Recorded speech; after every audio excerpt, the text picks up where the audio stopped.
الرحمن الرحيم.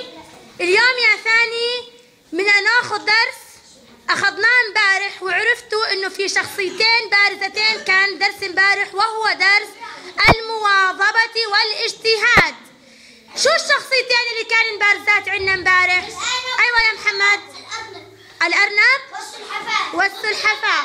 اليوم مع طالبات الصف الثاني سوف نتعرف كيف توصلت السلحفاة بالمواظبة والاجتهاد إلى ما تريد. تفضلي يا بسان.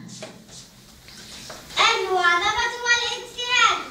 يحكى أن أرنبا خادما يتجول بين الحقول باحثا عن طعام، فشاهدت السلحفاة بنفس تفعل، فقال لها ساحرة: متى تصلين إلى بيتك؟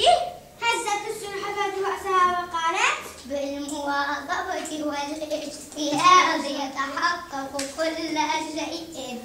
ضحك الأرنب وقال: حسنا أيتها الحكيمة، وهل يفيدك الاجتهاد إذا تسابقنا؟ ردت السلحفاة: أيها المغرور، إنني مجتهدة مواظبة وسأفوز عليك. اجتمعت الحيوانات لترى السباق.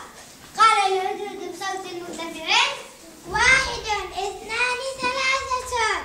وراح الأرنب يركض حتى لم يرى أثرا للسلحفاة، فقال: رأينا، واستيقظ قبل أن تصل السلحفاة ويكمل السباق ويفوز. نام الأرنب وظلت السلحفاة تمشي من دون كلل حتى وصلت، وأخذ الجمهور يصفق،